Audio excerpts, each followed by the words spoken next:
This is the story of a journey, but not for power, not for wealth, for something much more precious. A journey across a world that for all intents and purposes had no maps, all for an idea. Okay, just try to picture this. It's the 7th century. There are no planes, no GPS, not even modern ships. Would you be willing to travel thousands of kilometers into the total unknown?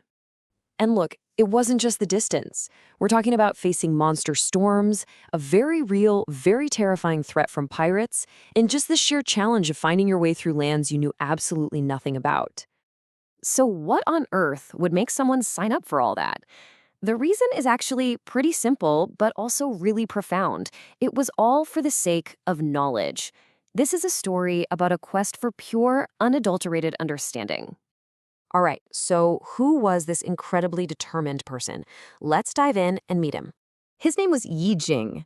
He was born in China way back in 635 CE, right in the middle of the Tang Dynasty, which, it was this incredible golden age for Chinese culture. He was a Buddhist monk, and he was totally inspired by these almost legendary travelers who came before him, guys like Xuanzang.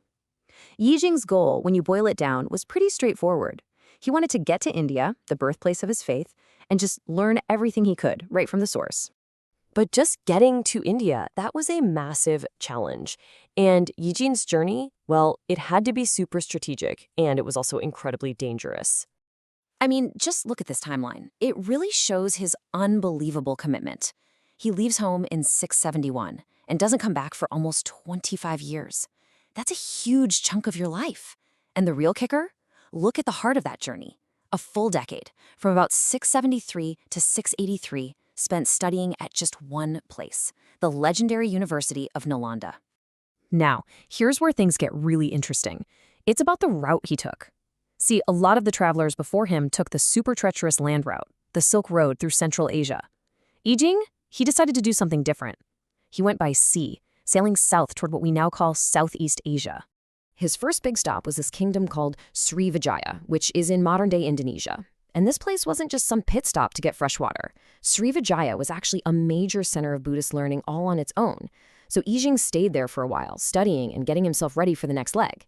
He was so impressed, he even started recommending that other Chinese monks should do the same thing, use it as a sort of academic boot camp before heading on to the main event, India. And then, finally, after all that travel and preparation, he made it.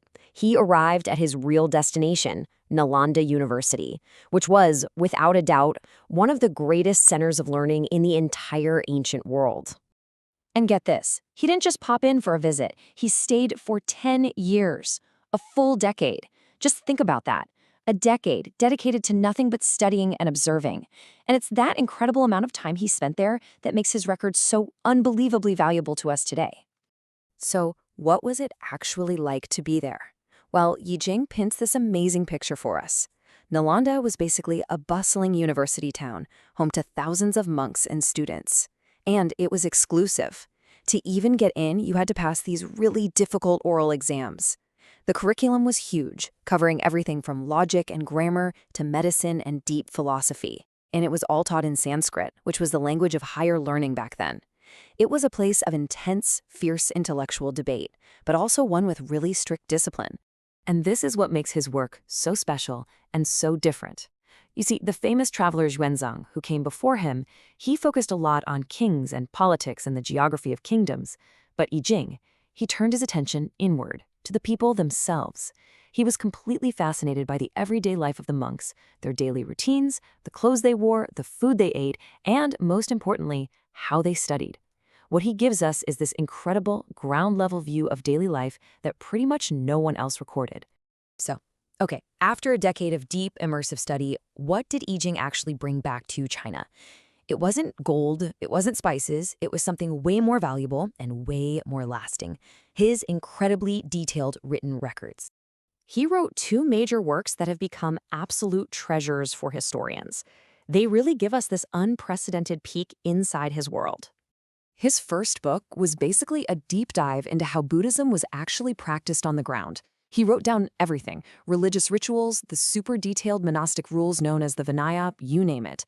And what was so crucial is that he was constantly comparing the practices in India to the ones back home in China, which created this priceless study for anyone who came after him. His second book was part tribute, part practical tool. He tracked down and recorded the stories of about 60 other Chinese monks who had also made that same dangerous journey to India. So it's part biography, part history, and it almost works as a practical guidebook for any future scholar brave enough to try and follow them. All right, so we're talking about a 7th century monk's travel journals. Why are they such a big deal for us today? Why does his story still matter so much? Well, for one, his observations give us this direct window right into the past. I mean, take a look here. Each little thing he noticed tells a bigger story. The fact that monasteries had strict schedules, that tells you how much they valued discipline. That Sanskrit was essential, it shows you that it was the key, the only key to advanced learning.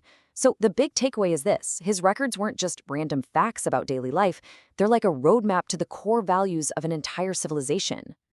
For historians today, Yijing's work is just priceless. It helps confirm that Nalanda really was as important as the legends say. It lets us piece together how ancient Indian education actually worked. And it shines a light on this incredible network of ideas that connected India, China, and Southeast Asia. Honestly, without his detailed on-the-ground accounts, our picture of that whole era would be way, way fuzzier. There's this simple statement that just perfectly sums him up. He didn't come to India as a conqueror. He came as a student. He wasn't there to claim territory or power. He was just there to learn. His legacy isn't about empire. It's about understanding. And his whole story serves as this amazing reminder of a really important historical truth. For centuries, India was a global beacon of knowledge. It was the destination for scholars and seekers from all across Asia, people who, just like Yijing, were willing to risk literally everything for the chance to learn. So it leaves us with this final thought to chew on. Yijing crossed the known world for the knowledge that was most valuable in his time. So the question for us, living in an age where information is everywhere, is what knowledge today is truly worth making a great journey for?